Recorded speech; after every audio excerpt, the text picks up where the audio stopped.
Hey legends, welcome back to History Gone Mad, where the past wasn't just weird, it was straight up unhinged. Tonight, we're heading north to the icy world, the Vikings. Forget horned helmets and heroic battles. We're talking love spells made with armpit hair, public sex contracts, and why Viking couples got busy on their wedding bench while grandma watched. Yep, that actually happened. Before we get too cozy, hit like and subscribe only if you're vibing with this brand of historical chaos. Drop a comment with where you're tuning in from and what time it is. I love seeing this time travel cult spread across the map. Alright, settle in, blanket. Check weird curiosity. Always let's wind down with a tale of passion, power, and pillow talk. Viking style, the wedding night that changed everything. You're standing in a smoky longhouse in 9th century Norway, and the screaming from the bridal chamber has been going on for 3 hours. The bride is 14, the groom is 42. And according to Viking law, what's happening behind that carved wooden door isn't just expected. It's a religious ceremony that will determine whether their entire family line survives the coming winter. But here's what no history book tells you. The screaming isn't what you think it is. The bride, Astrid Erikstaudir, is reciting the names of every ancestor who died in battle. Because Vikings believed that sex without honoring the dead would curse their children to be born weak. The groom, meanwhile, is carving runes into his own forearms with a bronze knife, letting his blood drip onto the marriage bed to ensure fertility. This isn't violence. This is how Vikings made love. You watch through the smoke as the village elders gather around the door, listening not for sounds of consummation, but for the specific ritual words that must be spoken at the moment of climax if Astrid doesn't recite the correct incantation to Freyr, the fertility god, at the precise moment her husband releases his seed. Their marriage will be annulled at dawn. The pressure is suffocating. The historical record from the saga of Eric the Red describes this exact scenario in 987 C, when a failed wedding night ritual led to a blood feud that lasted 3 generations. What we've discovered through archaeological evidence at Oseberg and Gokstad is that Viking sexuality wasn't about pleasure or even procreation. It was about survival in a world where gods and humans existed in constant negotiation. You realize, as the chanting grows louder, that everything you thought you knew about Viking sexuality is wrong. These weren't savage barbarians driven by lust. They were people trapped in an intricate web of religious obligations, family honor, and supernatural beliefs that governed every aspect of their intimate lives. The runes found in Norwegian burial sites reveal that Vikings believed each sexual act either strengthened or weakened the barriers between the living and the dead. The screaming stops, the silence that follows is more terrifying than any sound. In this moment, you understand that for Vikings, sex was never private. It was a community event, a spiritual transaction, and quite literally a matter of life and death. The marriage bed wasn't just furniture. It was an altar where mortals attempted to bargain with gods who were always listening. But what happened when the rituals failed? When the gods demanded more than blood and incantations? When Viking sexuality became something so twisted that even their own people couldn't recognize it anymore? The god who demanded sexual sacrifice. The Freyr fertility cult. You're kneeling in a temple in Uppsala, Sweden, watching as a young woman voluntarily offers herself to be sexually violated by an entire village.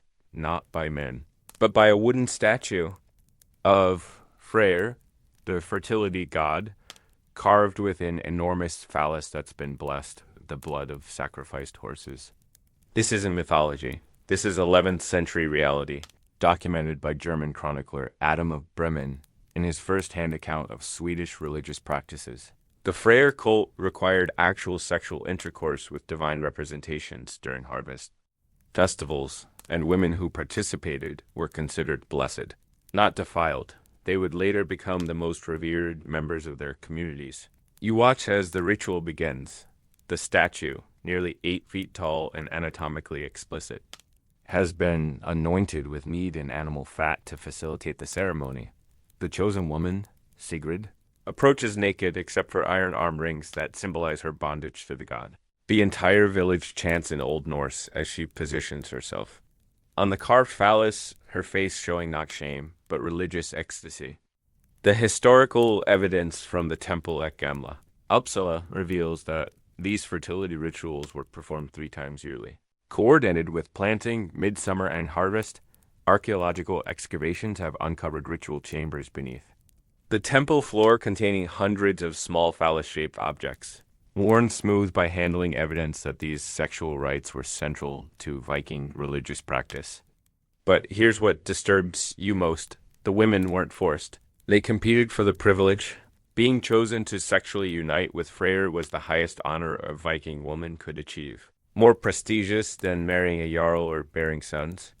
The sagas describe women who traveled hundreds of miles to participate in these ceremonies, abandoning their families and previous lives for the chance to become divine vessels. You realize that Viking sexuality operated on multiple levels simultaneously. While married couples performed private rituals in their bedchambers, unmarried women participated in public sexual ceremonies that the entire community witnessed and celebrated. The boundary between sacred and profane, between worship and intercourse, simply didn't exist. The woman in front of you has achieved her climax with the wooden god, and the crowd erupts in celebration. Flowers are thrown, mead is poured over her naked body. She's no longer just secret, she's become a living conduit between the mortal and divine worlds. Her sexual experience has transformed her into something holy. Adam of Bremen's chronicles describe how these ceremonies continued well into the Christian era. Hidden in forest groves, even after churches were built, the Viking understanding of sexuality as spiritual practice was so deeply ingrained that it survived centuries of religious persecution. But what happened when the Christians arrived and declared these sacred sexual acts to be demonic? When the choice was between salvation and sexuality, what did the Vikings choose? And more disturbing still, what happened to the women who had already become divine through their sexual service to the gods? The secret language of sexual consent, Viking women's rights, and sexual autonomy, sitting in a 10th century Norse legal assembly, watching as a woman named Gudrun, Oswald's daughter, stands before 30 armed men and calmly explains why she's divorcing her husband for sexual incompetence. She's not asking permission. She's informing them of her decision. And according to Viking law, they have to listen. This isn't what you expected.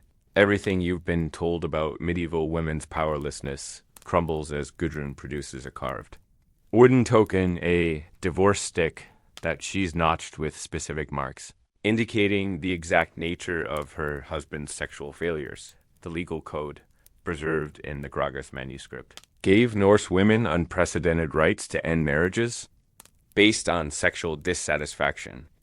You watch as she describes in explicit detail how her husband Olaf failed to satisfy her during their year-long marriage. She's not whispering or showing shame. She's speaking matter-of-factly about penis size, duration of intercourse, and frequency of sexual encounters. The male assembly members take notes. This is official legal testimony.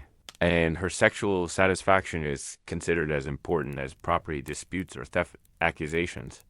The historical evidence from Icelandic court records reveals that Viking women could initiate divorce for any of 14 specific sexual reasons, including inadequate foreplay, premature ejaculation, or refusing to perform oral sex.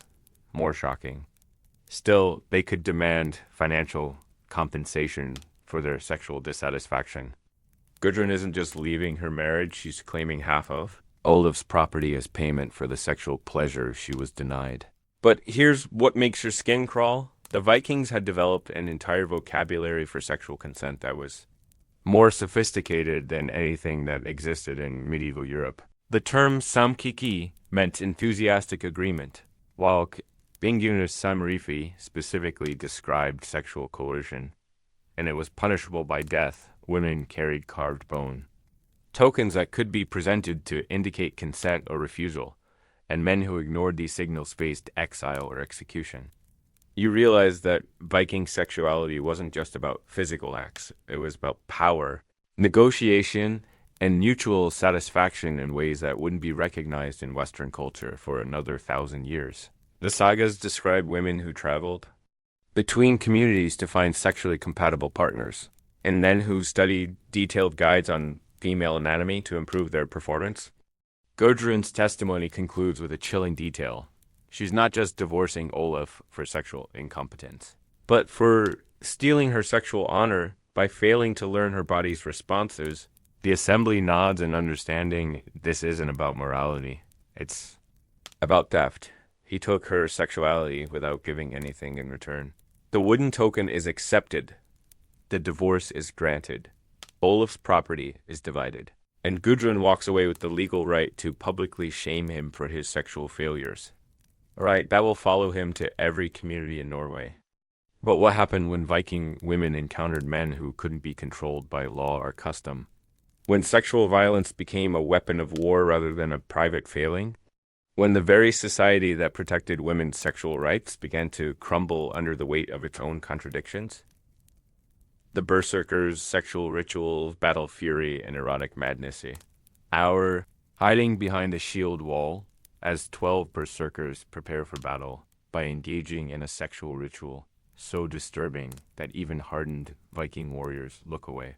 They're not just consuming hallucinogenic mushrooms, they're performing acts of autoerotic asphyxiation while invoking Odin's name, believing that the moment between sexual climax and death will grant them supernatural strength. This isn't savage behavior, this is religious practice, documented in Glinga saga and corroborated by archaeological evidence from warrior graves containing leather restraints and carved phalluses. The berserkers understood that battle fury and sexual ecstasy triggered identical neurological responses, and they deliberately conflated the two to achieve their legendary fighting trance. He watched as Bjorn Ironside, the most feared berserker in King Ragnar's army, ties a leather thong around his neck and begins the ritual. His fellow warriors chant in Old Norse while he stimulates himself, tightening the cord until his face turns purple. At the moment of orgasm, he releases the pressure and screams. Not in pleasure, but in transcendent rage. His eyes have rolled back, showing only white. He's no longer human. The historical evidence from the Battle of Stamford Bridge in 1066 describes berserkers who fought naked, their bodies covered in their own semen, believing that sexual fluids provided supernatural protection against enemy weapons. English chroniclers described them as men possessed by devils of lust and violence, unable to comprehend that Vikings had weaponized sexuality itself. But here's what makes you sick. The berserkers weren't just using sex to prepare for battle. They were using battle to enhance their sexual experiences. Ibn Fadlan's account of the Rus describes warriors who could only achieve orgasm while killing, and who sought out combat specifically to heighten their sexual arousal. The line between erotic pleasure and homicidal violence had completely dissolved. You realize that Viking sexuality had a dark side that went beyond ritual or religion. The berserkers had discovered that extreme violence and sexual pleasure activated the same neural pathways, and they had constructed an entire warrior culture around this neurological fact. Their sexual practices weren't about reproduction or spiritual connection. They were about transforming the human nervous system into a weapon. The ritual concludes as all 12 berserkers achieve their trance state simultaneously. They're naked, aroused and utterly mindless with rage. Their own allies give them a wide berth because berserkers in battle fury couldn't distinguish between friend and enemy. They would kill anything that moved until their neurological storm subsided. Bjorn Ironside looks directly at you with his rolled back eyes, and you realize he's not seeing you. He's seeing every enemy he's ever killed, every sexual partner he's ever dominated, every moment of pleasure and pain blended into a single, overwhelming experience of power. But what happened when the berserkers returned from battle? When the fury faded and they tried to resume normal sexual relationships? When men who had learned to associate arousal with violence attempted to love without killing? The concubine markets of heterosexual slavery and human trafficking. You're standing in the slave market of Hedeby, Denmark's largest trading port, watching as a 15-year-old Irish girl named Bridget is inspected by potential buyers who are evaluating her not just for labor, but for her sexual potential. The merchants are discussing her virginity, her fertility, and her expected lifespan as a concubine with the same casual tone they use to evaluate livestock. This is 9th century reality, documented in the annals of Ulster and corroborated by archaeological evidence from the Hidibi excavations. The Viking economy wasn't just built on raids and trade. It was built on the systematic sexual exploitation of captured women from across Europe. The slave quarters beneath Haiti contained hundreds of iron shackles, sized for women and children. Not men. You watch as the slave merchant, Thorvald the Red, forces Bridget to open her mouth so buyers can inspect her teeth. Then he orders her to lift her dress so they can examine her genitals for signs of previous sexual activity.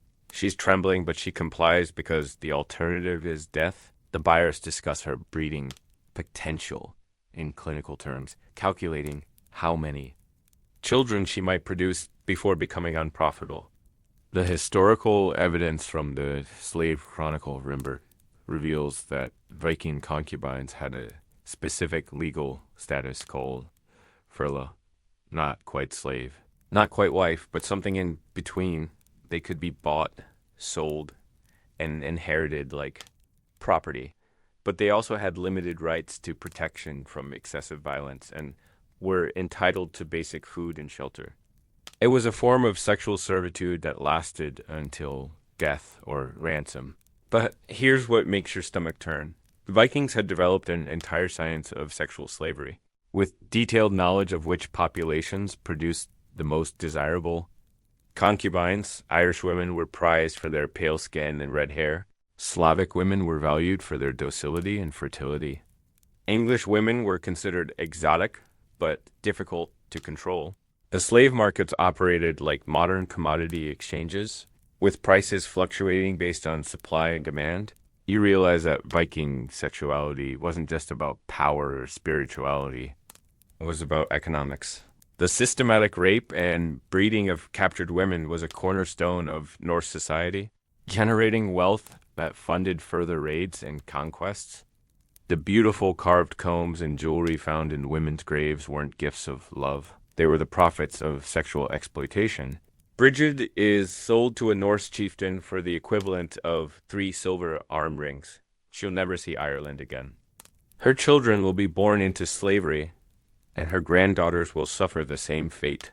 This isn't an isolated tragedy. It's an industrial system that processed thousands of women annually for sexual consumption. The transaction is completed. With a handshake, no documents are signed because human beings don't require paperwork. Bridget is led away in chains, and the next girl is brought forward for inspection. The market continues its business as seagulls cry overhead, indifferent to the human suffering below.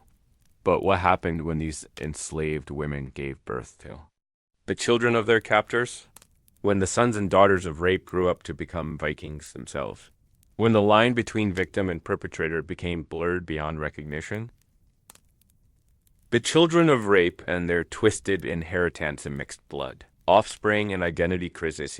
Are watching a 12-year-old boy named Colm, half Irish, half Norse, as he's forced to choose between killing his enslaved mother or being excluded from his father's clan forever. His Irish mother, Bridget, looks at him with eyes that hold no blame, only resignation. She knows what he must do to survive in this world that created him through violence. This is the reality documented in the Landnámabók, the Icelandic book of settlements, which reveals that by the 10th century, nearly 40% of Viking settlers had mixed parentage children born from the systematic rape of captured women. These children existed in a legal and social limbo, neither fully Norse nor fully foreign. Forever marked by the violence of their conception, you watch as Colm's father, Jarl Eriksson, explains the ritual to become a true Viking. Colm must demonstrate his loyalty by personally executing his mother during the autumn sacrifice to Odin. If he refuses, he'll be cast out as a non-person with no rights or protection. If he complies, he'll be accepted into the clan and eventually inherit property and status. The historical evidence from the saga of the Volsungs describes dozens of similar scenarios where mixed blood children were forced to participate in the murder or sexual abuse of their maternal relatives to prove their Viking identity. The psychological trauma was intentional. It severed any emotional connection to their mother's people and ensured absolute loyalty to their father's clan. But here's what makes you sick. The Vikings had discovered that children born from rape possessed certain advantages. They were often physically stronger than purebred Norse children, more linguistically gifted, and psychologically hardened by their ambiguous social status. The systematic rape of foreign women wasn't just about pleasure or dominance, it was about creating a superior warrior class. You realize that Viking sexuality had produced an entire generation of children who were living weapons, psychologically programmed to feel no empathy for their victim's people. Colm has Irish blood, but he's been trained to hate everything Irish. He speaks Gaelic, but only to interrogate prisoners. He knows his mother's lullabies, but only so he can use them to psychologically torment other captured women. The ritual begins. Colm approaches his mother with a Sikh's knife, his hand steady despite his age. Bridget whispers something in Gaelic, a blessing or forgiveness, and Colm's face hardens. He's choosing his future over his past, his father's. Love over his mother's life. The blade slides between her ribs with practiced precision. The clan erupts in celebration. Colm is no longer a half-breed. He's a full Viking, baptized in his mother's blood. He'll grow up to lead raids against Ireland. Using his linguistic skills and cultural knowledge to more effectively destroy the people who share his genetics. The cycle of violence has claimed another generation. But what happened when these damaged children grew up and tried to form their own sexual relationships? When young men who had been forced to kill their mothers attempted to love women? When the psychological wounds of mixed heritage infected entire communities? The cider witches and sexual magicians are bending. Sorcery and forbidden practices are crouched in a moonlit grove outside Birka, watching as a bearded Viking warrior named Gunnar strips naked and assumes the sexual position of a woman while chanting incantations to summon the spirits of the dead. This isn't degeneracy. This is cider, the most powerful form of Norse magic, and it requires practitioners to temporarily adopt the opposite gender's sexual role to access supernatural power. This is documented reality from the Ynglinga saga, which describes how cider practitioners could only channel magic by experiencing sexual submission, regardless of their biological sex. The practice was so fundamental to Viking spirituality that even Odin himself was said to practice cider. Accepting the sexual submission required to gain wisdom from the goddess Freya, you watch as Gunnar, a feared warrior who has killed dozens of men in battle, moans and writhes on the ground as invisible spirits allegedly penetrate his body. His fellow Vikings watch with a mixture of reverence and disgust. They need his magical services, but they're horrified by the sexual transformation required to access them. The word ergi, meaning unmanliness, was the worst insult in Norse culture. Yet their most powerful magic required exactly this kind of gender transgression, the historical. Evidence from the saga of Eric the Red reveals that cider practitioners were both essential and despised. They could predict the weather, communicate with the dead, and curse enemies with impotence or infertility, but they were also considered sexually deviant, and many were killed by their own communities after their magical services were no longer needed. But here's what makes your skin crawl. The Vikings believed that sexual power and magical power were identical. The ability to take a submissive sexual position, to be penetrated, dominated, or humiliated was thought to open channels to the spirit world that aggressive masculinity couldn't access. The most feared sorcerers were those who could switch between dominant and submissive roles at will. You realize that Viking sexuality operated on a level that transcended physical pleasure or even spiritual connection. Sex was literally a technology for accessing supernatural power. The positions, the sounds, the psychological states all were carefully calibrated to achieve magical effects. What looked like sexual perversion was actually advanced spiritual practice. Gunnar's ritual reaches its climax as he screams in apparent ecstasy, his body convulsing as he claims to receive visions from the other world. He prophesies victory in the upcoming battle with the Danes, but warns that the price will be the death of 3 jarls. His magical authority is unquestioned, but his sexual behavior has marked him as something less than a true man. The ceremony concludes with Gunnar returning to his normal masculine demeanor. But something has changed. The other warriors look at him differently now. They've seen him in a state of sexual vulnerability, and that knowledge will poison their relationships forever. The magic worked, but the cost was his masculine identity. But what happened when entire communities became dependent on practitioners, whose sexual behavior violated every social norm? When the choice was between magical protection and masculine honor? When the very people who protected Viking society were slowly being destroyed by the shame of their necessary practices? The blood eagle and sexual humiliation ritual. Execution as erotic spectacle, standing in the courtyard of Jarl Borg's stronghold, watching as King Ragnar Lothbrok prepares to execute his enemy using the blood eagle method. But what you're witnessing isn't just an execution. It's a carefully choreographed sexual humiliation designed to destroy not just the victim's body, but his masculine identity in front of his own people. This is 845 CE, documented in the saga of Ragnar Lothbrok, and you're about to witness how Vikings weaponize sexuality, even in their methods of execution. The blood eagle wasn't just about death, it was about forcing the victim into a position of sexual vulnerability that would follow him into the afterlife.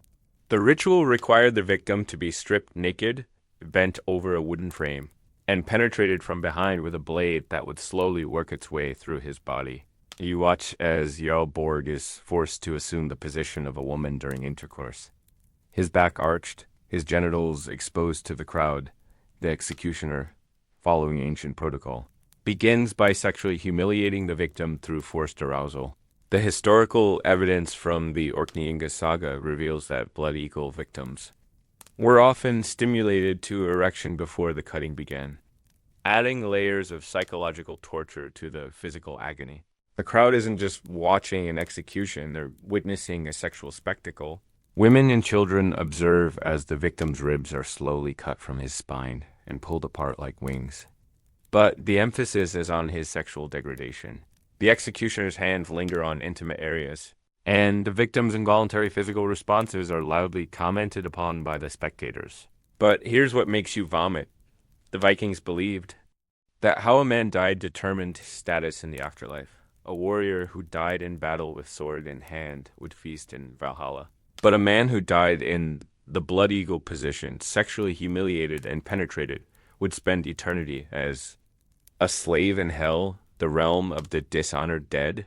The execution wasn't just ending his life, it was condemning his soul to eternal sexual servitude. You realize that Viking sexuality had become so weaponized that even death was eroticized. The blood eagle combined the worst aspects of sexual assault with ritual murder, creating a form of execution that destroyed masculinity more thoroughly than simple killing. The victim's screams weren't just pain, they were the sounds of his identity being systematically dismantled. Jarl Borg's ordeal continues for hours, his body kept alive through careful torture techniques while his sexual humiliation deepens. The crowd grows more aroused as his suffering increases, and you understand that this isn't just justice. It's a form of communal sexual release achieved through the complete domination of an enemy. The ritual concludes with the victim's lungs being pulled through his back like wings. But by this point, his sexual degradation has already achieved its purpose. He dies not as a warrior, but as a sexual victim. And everyone present knows that. His afterlife will reflect this final humiliation. But what happened when these sexually charged executions became routine entertainment? When entire communities gathered to achieve sexual satisfaction through the ritualized humiliation of prisoners?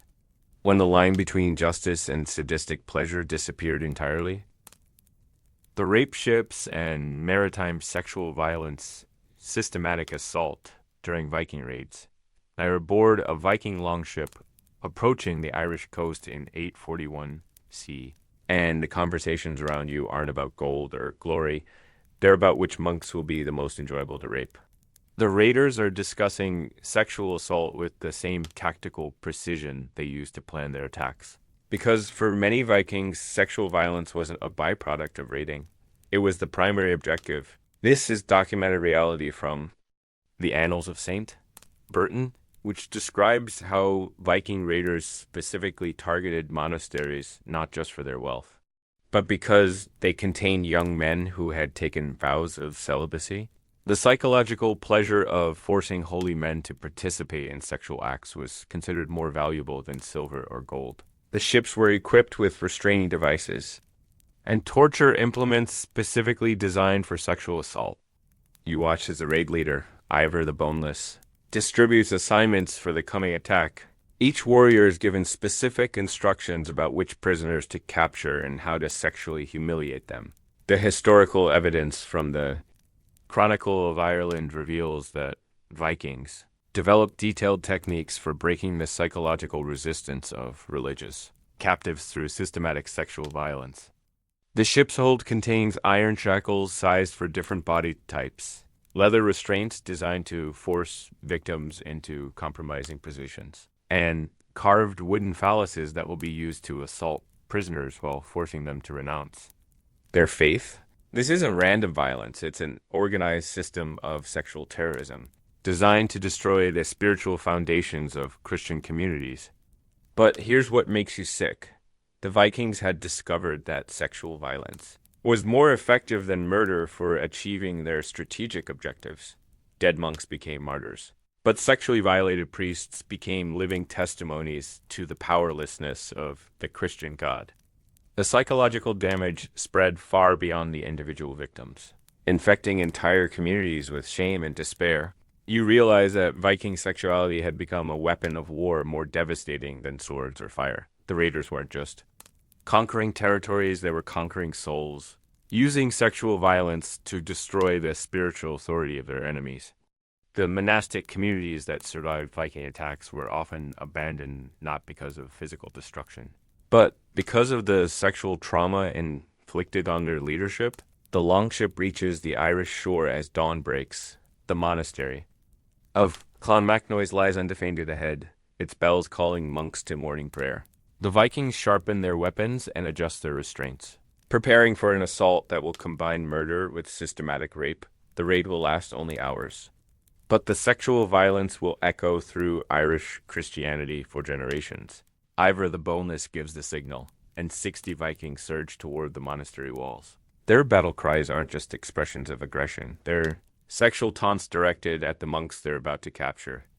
The raid has begun, and you know that what follows will be more horrible than any physical violence. But what happened when the Vikings encountered communities that fought back against their sexual terrorism? When the victims of rape organized resistance movements? When the very weapon that had made them invincible began to unite their enemies against them?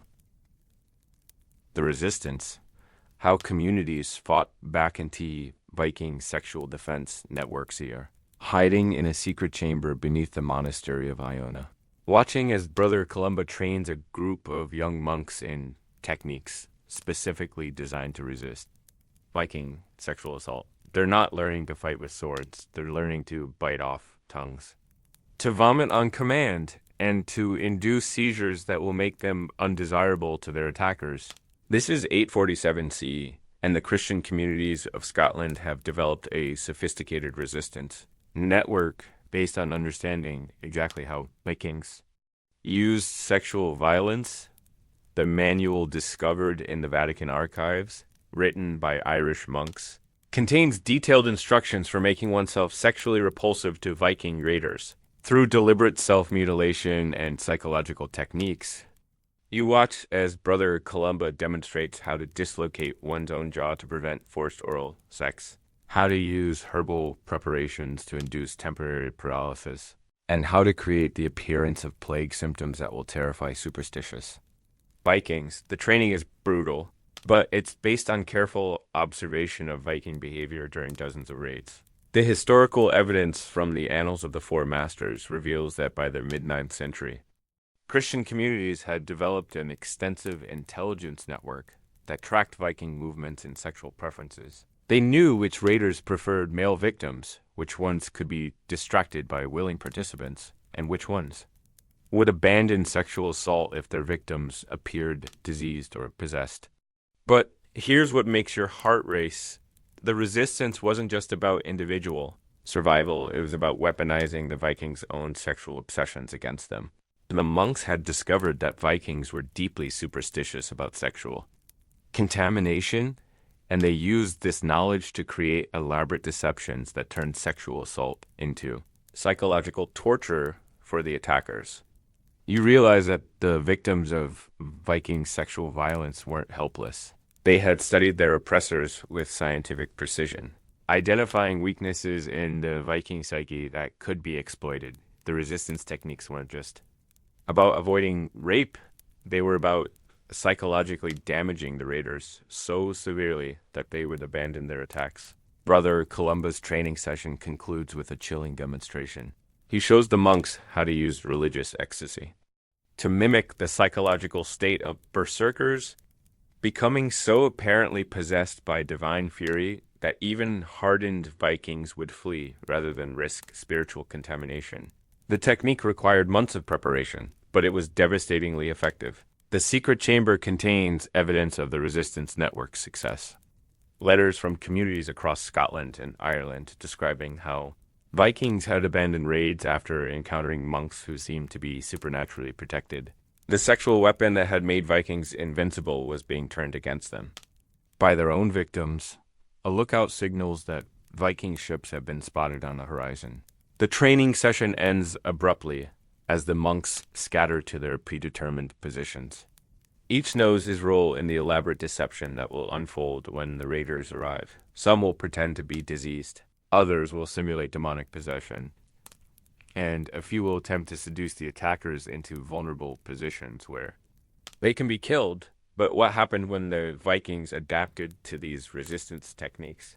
When the sexual arms race between raiders and victims escalated to new levels of psychological warfare, when both sides became so skilled at sexual manipulation that the line between victim and perpetrator began to blur, the conversion crisis and sexual confusion, Christianity versus Norse sexual practices, Thyre standing in the newly built church of Trondheim in 995 C, watching as King Olaf Tryggvason forces his nephew Thorkel to choose between Christian baptism and death. But the real crisis isn't religious, it's sexual.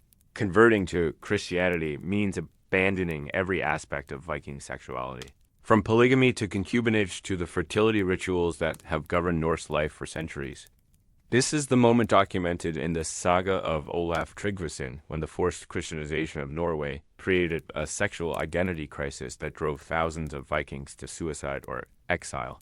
The new Christian sexual code didn't just prohibit certain practices, it declared that everything Vikings understood about sexuality was demonic and punishable by eternal damnation.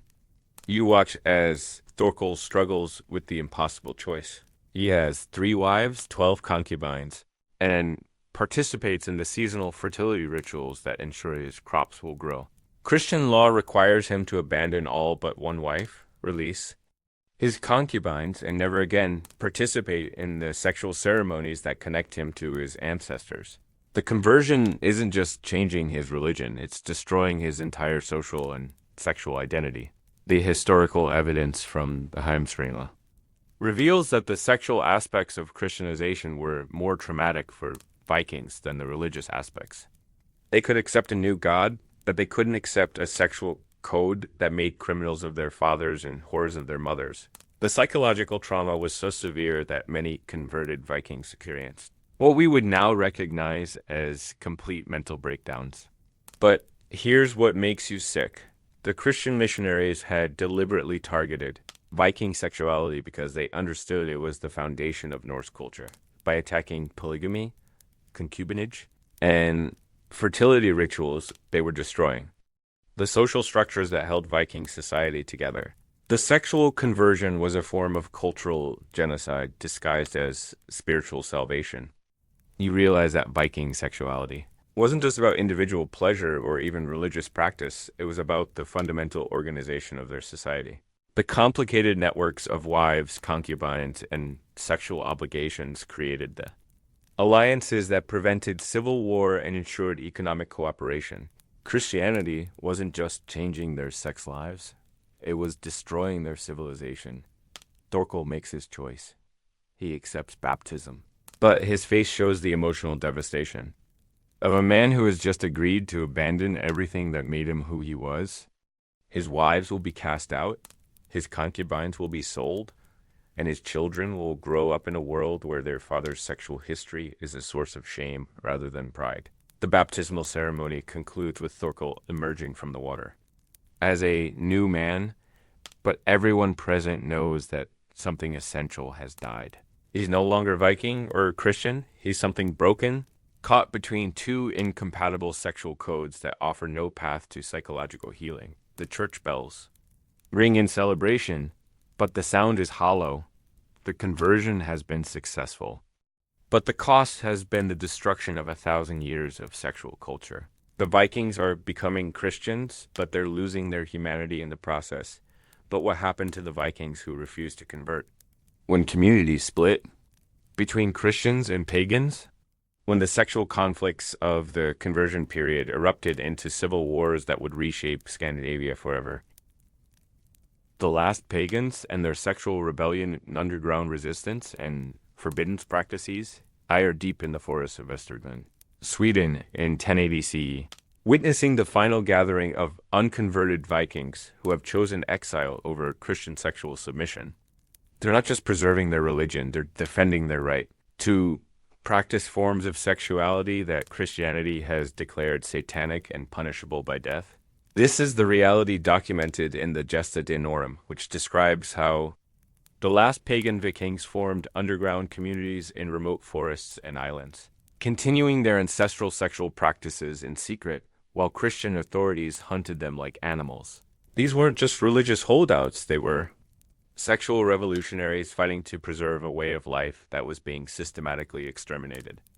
You watch as Astrid the Volva, one of the last practicing cider priestesses, leads a fertility ritual that would result in immediate execution if discovered by Christian authorities. The ceremony involves sexual acts between multiple participants of different genders, ages, and social classes practices that were normal in pagan society, but are now considered the ultimate heresy. The historical evidence from the secret history of the Swedes reveals that these underground communities developed increasingly extreme sexual practices as a form of resistance to Christian control. They weren't just maintaining traditional rituals, they were deliberately amplifying the sexual aspects that Christians found most offensive, turning their sexuality into a weapon of cultural rebellion. But here's what chills you: the last pagans have become sexual extremists, pushed to psychological breaking points by the systematic persecution of their beliefs. The gentle fertility rituals of their ancestors had evolved into desperate, violent ceremonies designed to prove their rejection of Christian values. They were destroying themselves to avoid being destroyed by others. You realize that Viking sexuality had entered its final, most twisted phase. The survivors weren't practicing traditional Norse religion. They were practicing a form of sexual terrorism directed at their own communities. The underground pagans had become everything that Christians accused them of being: devil worshippers whose rituals centered on sexual violence and human sacrifice. The ceremony reaches its climax as Astrid sacrifices a captured Christian priest. During the moment of group orgasm, believing that the combination of sexual ecstasy and murder will grant them supernatural power to resist conversion.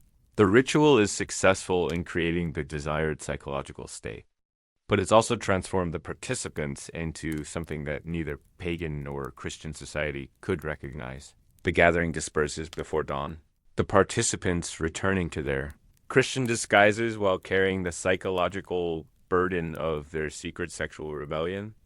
They've preserved their ancestral practices, but they've also become the monsters that Christian propaganda claimed they always were. But what happened when these underground communities finally faced the full power of Christian persecution?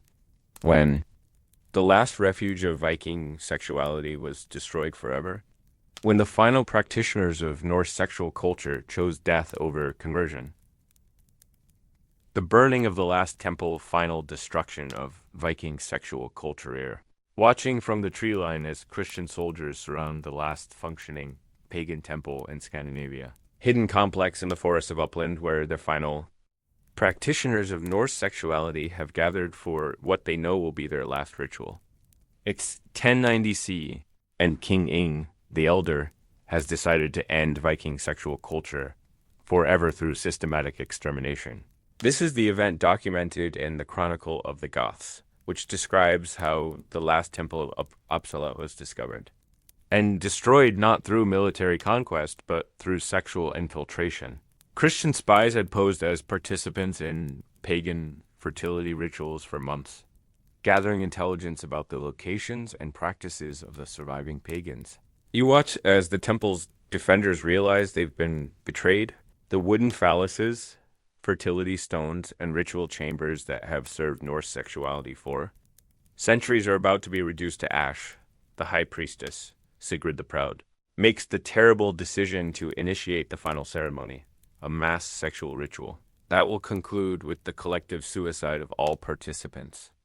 The historical evidence from the ecclesiastical history of Scandinavia reveals that the last pagans chose death over conversion because they understood that Christian sexual culture would destroy everything that made their lives meaningful. They weren't just dying for their religion, they were dying for their right to experience sexuality as a sacred, communal practice rather than a private shame. But here's what makes you weep. The final ritual wasn't about pleasure or even religious devotion. It was about choosing the manner of their own destruction. The pagans had decided to die as Vikings, experiencing the sexual ecstasy that connected them to their ancestors rather than live as Christians, ashamed of their bodies and desires. You realize that Viking sexuality had always been about more than individual satisfaction. It was about community, spirituality, and the connection between human desire and divine power. The Christians weren't just prohibiting certain sexual acts, they were severing the link between sexuality and the sacred that had defined Norse culture for a millennium. The temple burns as the ritual reaches its climax. The participants achieve their final orgasms as the flames consume the wooden structure around them. Their screams of ecstasy blending with the crackling of burning timber. They've chosen to die in the moment of greatest sexual pleasure rather than live in a world where such pleasure is forbidden. The Christian soldiers watch in horror as the temple collapses, taking with it the last practitioners of Viking sexuality. The victory is complete, but the cost has been the destruction of an entire way of understanding human desire.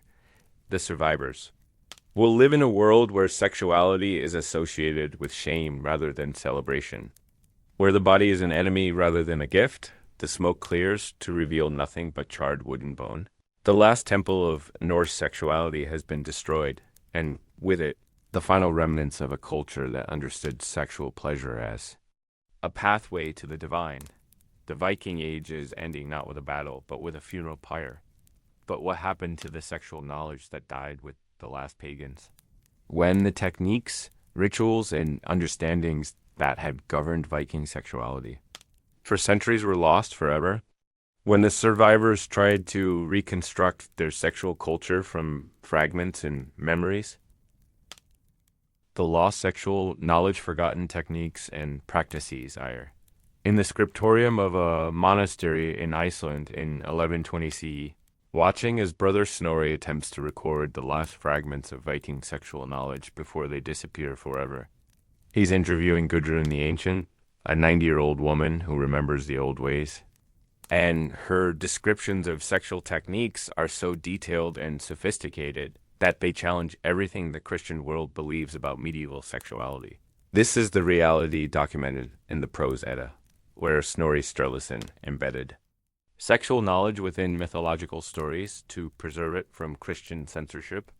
The techniques Gudrun describes aren't just about physical pleasure. They're about psychological manipulation, spiritual transcendence, and the precise control of human desire for magical purposes. You watch as Gudrun demonstrates breathing techniques that can induce orgasm without physical contact, describes herbal preparations that can enhance or suppress sexual desire, and explains the psychological methods used to maintain sexual relationships between multiple partners without jealousy or conflict. The knowledge she's sharing represents centuries of accumulated wisdom about human sexuality that will die with her generation. The historical evidence from the Icelandic sagas reveals that Vikings had developed sexual techniques that wouldn't be discovered by Western sexology for another 800 years. They understood the neurological connections between pain and pleasure, the psychological triggers that could induce sexual trance states, and the social dynamics required to maintain complex sexual relationships.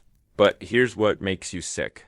Most of this knowledge was deliberately destroyed by Christian authorities who recognized that Viking sexual techniques were too effective and too pleasurable to coexist with Christian sexual guilt. The burning of the last temple wasn't just destroying religious sites. It was destroying a library of sexual knowledge that had taken centuries to develop. You realize that Viking sexuality represented a completely different understanding of human nature than the Christian model that replaced it. The Vikings saw sexual desire as a natural force that could be channeled, controlled, and used for spiritual purposes. Christians saw it as a dangerous corruption that had to be suppressed and shamed. Brother Snorri's quill scratches across the parchment as he records Gudrun's descriptions of techniques for achieving simultaneous orgasm between multiple partners, methods for using sexual energy to enhance physical strength and mental clarity, and rituals for connecting sexual pleasure to spiritual enlightenment. Each word he writes is an act of rebellion against the Christian authorities who would burn the manuscript if they understood its true content. Gudrun's voice grows weaker as the interview continues. She's the last person alive who remembers how Viking sexuality actually worked. And her death will mark the end of 1,000 years of sexual evolution. The techniques she's describing will be lost for centuries, rediscovered only by modern sexologists who won't understand their spiritual and cultural context. The interview concludes as Gudrun dies peacefully in her sleep, taking with her the last direct connection to Viking sexual culture. Brother Snorri hides the manuscript in a secret compartment, knowing that its discovery would mean his excommunication or death. The knowledge is preserved, but it's also effectively dead. But what happened to the physical artifacts of Viking sexuality? When the tools, implements, and sacred objects that had facilitated Norse sexual practices were discovered and destroyed. When the archaeological evidence of a sophisticated sexual culture was systematically erased. The archaeological cover hidden evidence and suppressed discovery error, standing in the Vatican archives in 1789. Watching as Cardinal Alessandro Albani orders the destruction of recently discovered Viking artifacts that are too sexually explicit to be displayed in Christian Europe. The wooden phalluses, carved fertility stones, and detailed anatomical sculptures represent the most sophisticated understanding of human sexuality in medieval Europe, and they're being burned to protect Christian sensibilities. This is documented reality from the secret archives of the Holy See, which reveal that the Catholic Church systematically destroyed or hid thousands of Viking sexual artifacts over the centuries. The objects weren't just uncomfortable reminders of pagan practices. They were evidence of a sexual culture that was more advanced, more pleasurable, and more psychologically healthy than Christianity could tolerate. You watch as priceless artifacts are fed into the flames, a carved wooden vulva with movable parts that demonstrates the mechanics of female arousal, a set of bronze dildo-like objects designed to stimulate specific nerve clusters, and a collection of stone tablets with detailed illustrations of sexual positions unknown to Christian culture. Each burning object represents centuries of accumulated knowledge about human sexuality being deliberately destroyed. The historical evidence from the Swedish National Museum reveals that similar destruction occurred across Europe as Christian authorities discovered the true extent of Viking sexual sophistication. Archaeological sites were stripped of their sexual artifacts. Museum collections were purged of inappropriate items, and scholarly research into Viking sexuality was actively suppressed. But here's what makes you rage. The Vikings had solved sexual problems that wouldn't be addressed by Western culture for another 1,000 years. They had developed techniques for treating sexual dysfunction, methods for enhancing sexual pleasure, and social structures that prevented the sexual violence that plagued Christian societies. All of this knowledge was systematically destroyed because it contradicted Christian sexual ideology. You realize that the archaeological record of Viking sexuality has been deliberately falsified. The artifacts that survive in modern museums represent only the most innocent aspects of Norse sexual culture. The sophisticated tools, detailed instructional materials, and advanced understanding of human anatomy were destroyed by authorities who couldn't tolerate evidence of pagan sexual superiority. Cardinal Albani's purge continues as manuscripts describing Viking sexual practices are added to the flames. The Codex Sexualis Nordicus, a detailed manual of Norse sexual techniques compiled by 12th century scholars, burns alongside hundreds of other documents that recorded the last fragments of Viking sexual knowledge. The destruction is methodical, thorough, and irreversible. The burning concludes as the last artifacts are reduced to ash. The cardinal orders that all records of the collection be destroyed, and that anyone who speaks of the items will be excommunicated. The evidence of Viking sexual sophistication has been erased from history, leaving only the Christian narrative of pagan sexual barbarism. The flames died down, leaving nothing but charred wood and melted metal, the most advanced sexual culture in medieval Europe has been reduced to archaeological silence. Its achievements hidden beneath layers of Christian censorship and deliberate ignorance. The Vikings are remembered as violent barbarians, not as pioneers of human sexuality.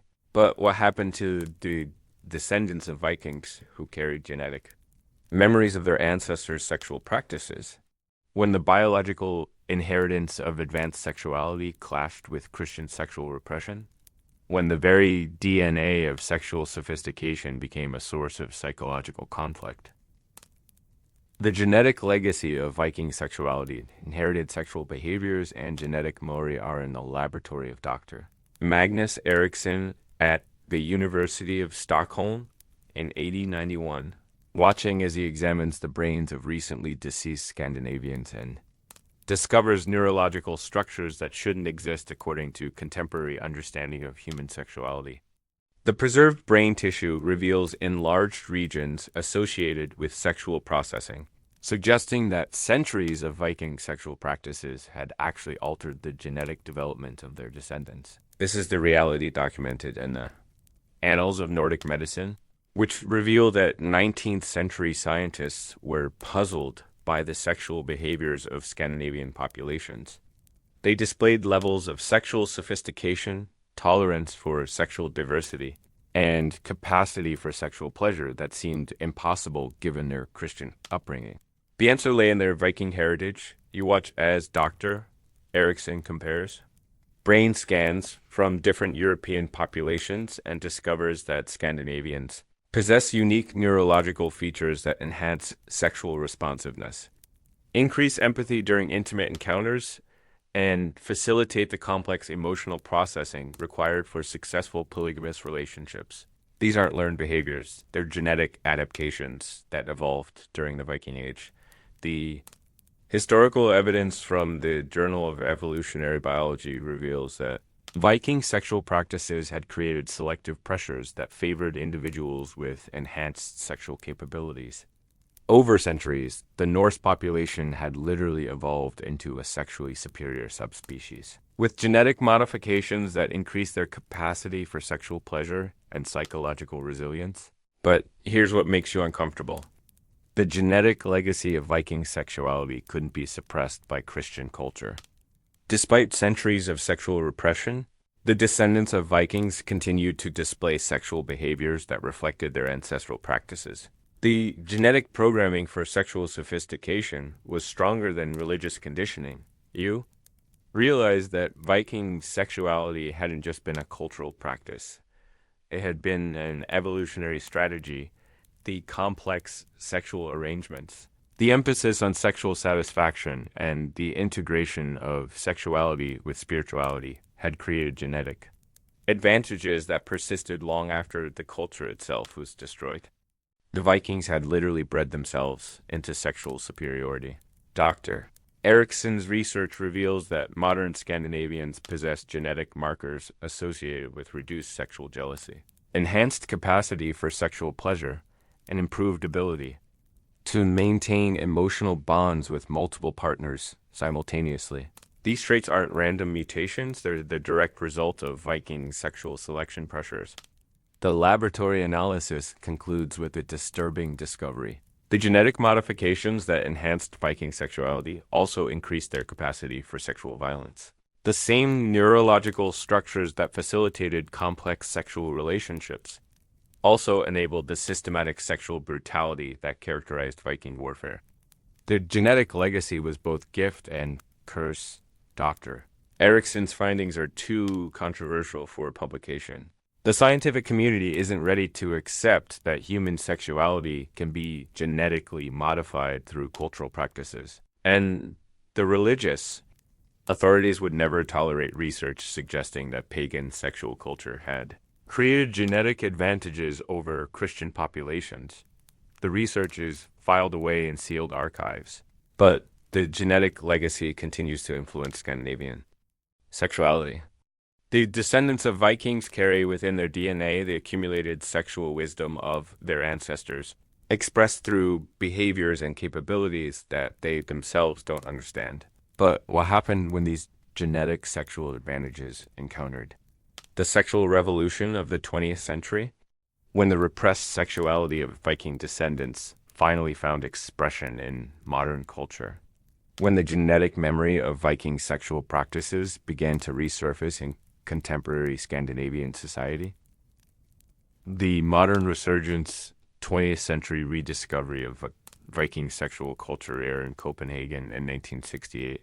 Watching as young Scandinavians participating in the sexual revolution instinctively recreate practices that their Viking ancestors would recognize group marriages, sexual communes, and ritualized erotic ceremonies that seem to emerge from genetic memory rather than cultural learning. The repressed sexuality of their heritage is finally finding expression after centuries of Christian suppression. This is the reality documented in the archives of the Nordic sexual liberation movement, which reveal that Scandinavian countries led the global sexual revolution not through intellectual choice, but through the resurrection of ancestral sexual practices encoded in their genetic inheritance. The communal sexuality, gender fluidity, and spiritual eroticism that characterized 1960s Scandinavian culture were direct echoes of Viking sexual traditions. You watch as Astrid Lindstrom, a 23-year-old Danish student, organizes a sexual ceremony that combines pagan ritual with modern psychological techniques. She's never studied Viking culture, but her instincts guide her toward practices that her ancestors would have recognized. The emphasis on mutual pleasure, the integration of sexuality with spirituality, and the understanding that sexual energy could be channeled for personal transformation. The historical evidence from the Kinsey Institute Nordic Studies reveals that Scandinavian sexual behaviors during the 1960s were statistically distinct from other European populations. They displayed lower rates of sexual dysfunction, higher levels of sexual satisfaction, and greater tolerance for sexual diversity traits that corresponded exactly with documented Viking sexual characteristics. But here's what makes you wonder. The sexual revolution wasn't just about freedom from Christian sexual repression. It was about the emergence of genetic memories that had been dormant for centuries. The descendants of Vikings weren't learning new sexual behaviors. They were remembering ancient ones that had been encoded in their DNA. You realize that Viking sexuality hadn't been destroyed by Christianity. It had been driven underground, preserved in genetic code and cultural unconscious, waiting for the right historical moment to resurface. The sexual revolution was actually a genetic revolution, as the accumulated sexual wisdom of the Viking Age finally found expression in modern culture. The ceremony concludes with participants reporting experiences that match historical descriptions of Viking sexual trance, heightened awareness, spiritual ecstasy, and psychological transformation through sexual union. These aren't drug-induced hallucinations. They're the activation of neurological pathways that had dormant since the Viking Age. Astrid's commune becomes a model for similar communities across Scandinavia, each discovering independently that their most satisfying sexual practices mirror those of their pagan ancestors. The genetic memory of Viking sexuality is expressing itself through modern individuals who have no conscious knowledge of their heritage. The sexual revolution spreads beyond Scandinavia as the genetic descendants of Vikings throughout Europe and North America begin to express their ancestral sexual programming. The practices that had been suppressed for 1,000 years are suddenly appearing in sexual liberation movements worldwide. But what happened when modern society encountered the full expression of Viking sexual genetics? When the brutal aspects of Norse sexuality began to manifest alongside the pleasurable ones? When the genetic memory of sexual violence proved as persistent as the memory of sexual sophistication? The dark side of genetic memory, violence, and trauma in modern expression here. In a police station in Stockholm in 1975. Listening as Detective Lars Anderson describes disturbing pattern of sexual crimes committed by individuals with no previous history of violence, men, and women who claim they were compelled to recreate acts of sexual brutality that match historical descriptions of Viking sexual violence. The genetic memory that brought back Viking sexual sophistication has also revived their capacity for sexual cruelty. This is the reality documented in the classified files of the Nordic Criminal Investigation Unit, which reveal that the sexual revolution's liberation of repressed Viking sexuality had an unexpected dark side. The same genetic programming that enhanced sexual pleasure also contained the neurological patterns that had enabled Viking sexual violence. The descendants couldn't access one without the other. You watch as Detective Anderson reviews case files, describing sexual assaults that recreate specific Viking practices with disturbing accuracy. The perpetrators, when arrested, describe experiencing ancestral memories that guided their actions. They're not psychotic. They're expressing genetic programming that includes both sexual sophistication and sexual brutality. The historical evidence from the Swedish Ministry of Justice reveals that sexual crime rates in Scandinavia increased dramatically during the 1970s, but the crimes followed patterns that corresponded exactly with documented Viking sexual violence. The perpetrators weren't learning these behaviors from contemporary sources. They were channeling genetic memories that had been dormant for centuries. But here's what makes you sick. The genetic legacy of Viking sexuality couldn't be edited to preserve only the positive aspects. The neurological structures that enabled sophisticated sexual pleasure were the same ones that facilitated sexual violence. The descendants of Vikings had inherited both the capacity for sexual transcendence and the potential for sexual brutality. You realize that the sexual revolution had unleashed forces that modern society wasn't prepared to handle. The genetic memory of Viking sexuality included not just advanced sexual techniques, but also the psychological frameworks that had enabled systematic sexual violence. The liberation of repressed sexuality had also liberated repressed violence. Detective Anderson's investigation reveals that the perpetrators of Viking-style sexual violence aren't responding to contemporary psychological treatment because their behaviors are genetically driven rather than culturally learned. The standard therapeutic approaches fail because they're attempting to treat symptoms of genetic expression rather than learn pathology. The case files describe sexual assaults that recreate specific Viking rituals with disturbing precision.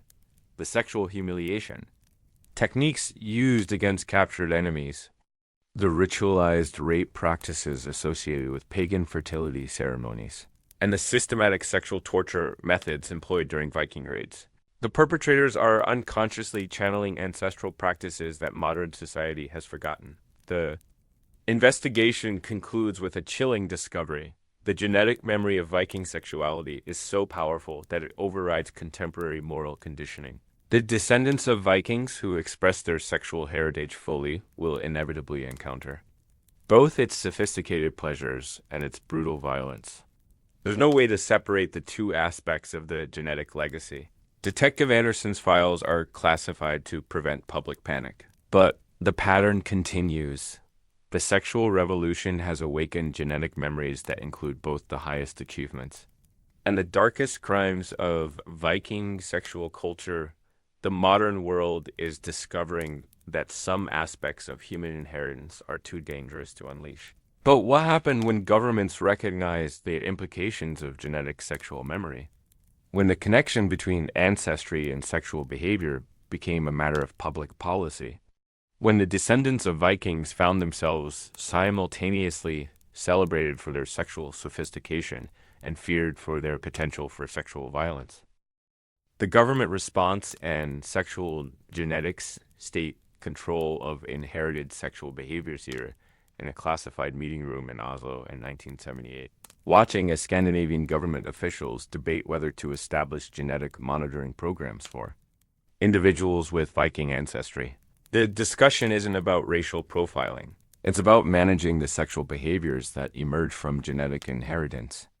The sexual revolution has revealed that Viking descendants possess both extraordinary sexual capabilities and dangerous sexual impulses that normal legal systems can't control.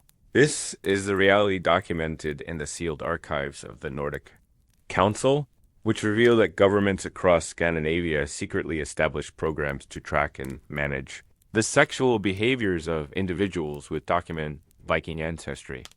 The programs weren't punitive, they were preventive, designed to identify and intervene before genetic sexual memories could manifest in criminal behavior. You watch as Dr. Ingrid Thorsen, the lead researcher in genetic behavioral psychology, presents her findings to the assembled officials.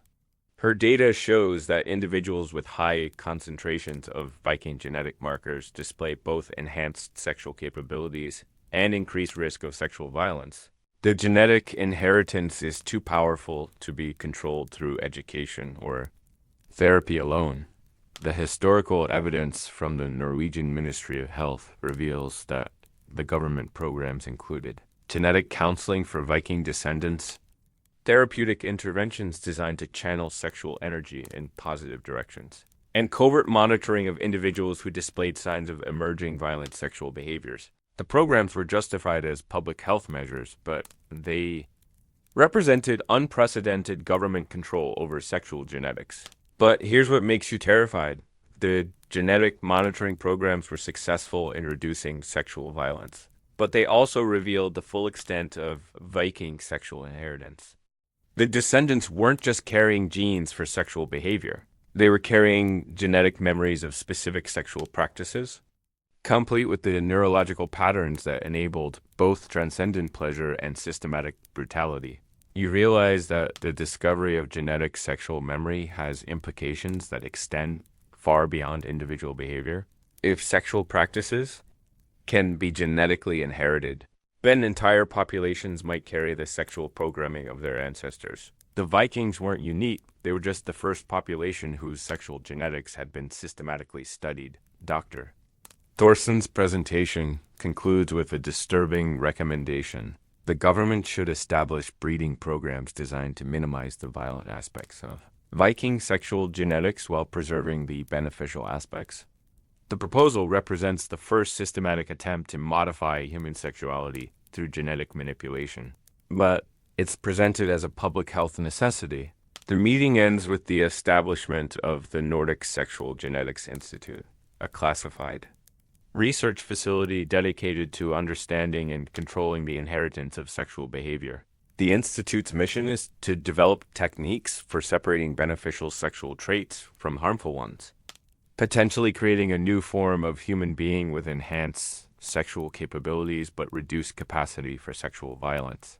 The program remains classified, but its effects are already visible in Scandinavian society. The descendants of Vikings are being quietly guided towards sexual expressions that channel their genetic inheritance in socially acceptable directions. The sexual revolution has evolved into sexual management, with governments actively shaping the sexual evolution of their populations.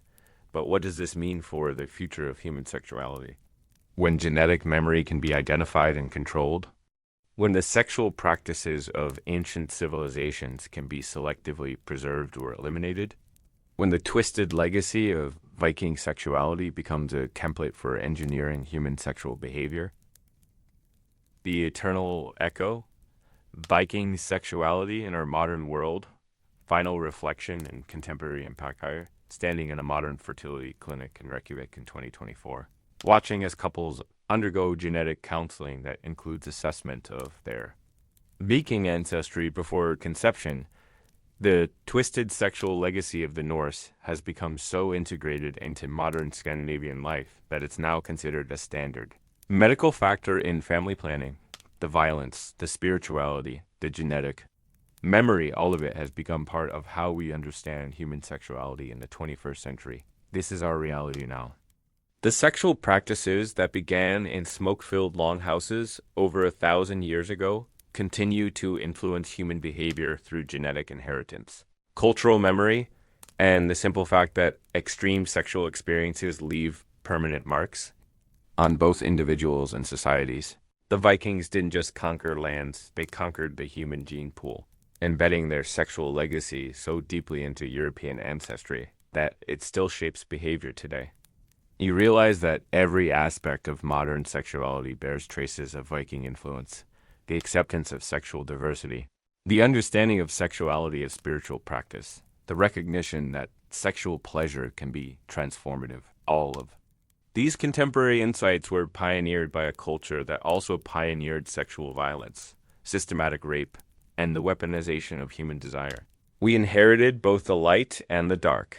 The historical evidence from modern genetic studies reveals that Viking sexual practices created evolutionary pressures that are still active today. The descendants of Vikings across Europe and North America carry genetic markers that affect everything from sexual orientation to capacity for sexual violence. The twisted legacy of Norse sexuality isn't just historical, it's biological, psychological, and ongoing. But here's what should disturb you most. We're still living in the world that Viking sexuality created. The modern understanding of human sexuality as complex, diverse, and potentially dangerous comes directly from the Viking experience. There are discoveries about the neurological connections between sex and violence, their techniques for sexual manipulation and control, their understanding of sexuality as both sacred and profane. All of this knowledge survived the destruction of their culture and continues to influence human behavior. You understand now that the Viking approach to sexuality wasn't just about the past, it was about the future. They were experimenting with human sexual potential in ways that modern science is only beginning to understand. Their practices, both beneficial and harmful, represent a 1,000-year head start in the exploration of human sexual capability.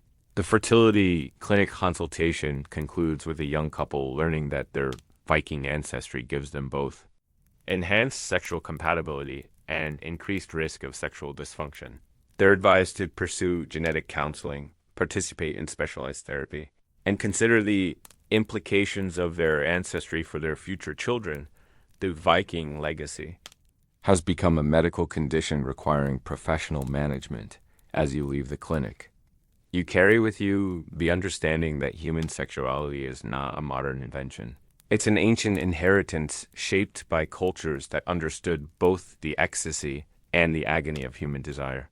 The Vikings may be gone, but their sexual legacy continues to echo through every intimate encounter, every moment of sexual discovery, every choice between pleasure and violence. The twisted history of Viking sexuality isn't just about the past, it's about the future of human sexual evolution. And that future is still being written in genetic code of their descendants, in the collective memory of their practices, and in eternal human struggle between the sacred and the profane aspects of sexual desire. We are all, in some sense, still Vikings.